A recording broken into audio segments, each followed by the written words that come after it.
आहट किसकी चैनल में आपका स्वागत है। आप सुन रहे हैं भूतिया स्टोरी। क्या आपको इस तरह का कहानी पसंद है? अगर हाँ तो कमेंट करके बताएं और चैनल को सब्सक्राइब करें और अपने दोस्तों को शेयर करें। कालिंदी हवेली का रहस्य। गहरे जंगल के बीचों बीच स्थित थी कालिंदी हवेली, जहाँ कोई जाने की हिम्मत नहीं करता था। कहते हैं वहाँ जो भी गया वापस नहीं लौटा। हवेली का इतिहास कई रहस्यों से भरा था, लेकिन सबसे डरावनी बात थी रुद्रिका, वो आत्मा जो वहाँ भटकती थी। प्रारंभ। सालों से वीरान पड़ी इस हवेली के बारे में कई कहानियां प्रचलित थी। कुछ लोग कहते थे कि वहाँ आत्माएं रहती हैं, तो कुछ का मानना था कि हवेली श्रापित है। लेकिन रोहन, आदित्य और नेहा को भूत प्रेत की बातें महज अफवाह लगती थी। वे तीनों एक YouTube चैनल चलाते थे, जहां वे खौफनाक जगहों की सच्चाई उजागर करते थे। एक रात वे कालिंदी हवेली की हकीकत जानने के लिए वहां पहुंच गए। घना जंगल और अंधेरी रात उनकी हिम्मत को डगमगाने लगे, लेकिन वे रुके नहीं। हवेली के अंदर घुसते ही एक ठंडी हवा का झोंका आया और दरवाजा खुद ब खुद बंद हो गया। हवेली अंदर से भव्य लेकिन जर्जर हो चुकी थी। हर तरफ मकड़ियों के जाले और धूल की मोटी परतें जमी थी। दीवारों पर लगे पुराने चित्रों में अजीब सी आंखें चमक रही थी, जैसे कोई उन्हें घूर रहा हो। आदित्य ने कैमरा चालू किया और फुसफुसाया, अगर यहाँ सच में कुछ है तो हमें कुछ संकेत जरूर मिलेगा।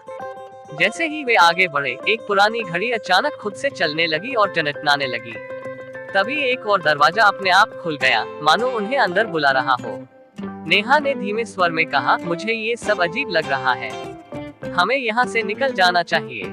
लेकिन रोहन और आदित्य ने उसकी बात अनसुनी कर दी और अंदर चले गए। भूत का पहला संकेत। कमरे में घुसते ही उनकी आंखें फटी रह गईं।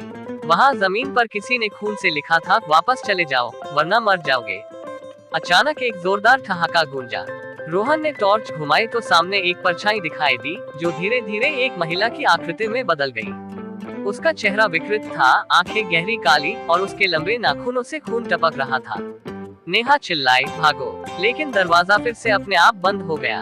अब वे फंस चुके थे। रुद्रिका की कहानी। तभी हवेली की दीवारों पर पुरानी छवियां उभरने लगी, जैसे कोई भयानक कहानी बयान कर रही हो। रुद्रिका इस हवेली की बेटी थी, जिसे 100 साल पहले जिंदा जला दिया गया था। गांव वालों ने उस पर काला जादू करने का आरोप लगाया था।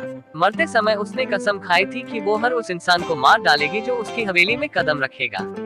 अब रोहन, आदित्य और नेहा उसकी अगली शिकार थे। मौत का खेल। हवा में अचानक एक आवाज गूंजने लगी, अब तुम बच नहीं सकते। रोहन का शरीर अचानक ऊपर उठ गया और किसी अदृश्य शक्ति ने उसे जमीन पर पटक दिया। उसकी हड्डियां चटकने की आवाज आई। नेहा डर के मारे बेहोश हो गई।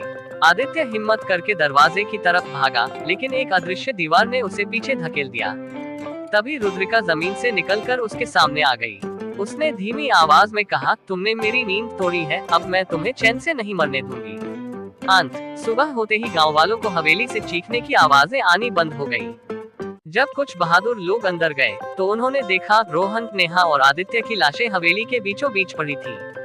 उनकी आंखें फटी थी और उनके शरीर पर गहरे नाखूनों के निशान थे। उनके कैमरे में आखिरी रिकॉर्डिंग थी, एक भयावह और खौफनाक हंसी, जो अब भी हवेली में गूंज रही थी। क्या आप भी उस हवेली में जाने की हिम्मत करेंगे?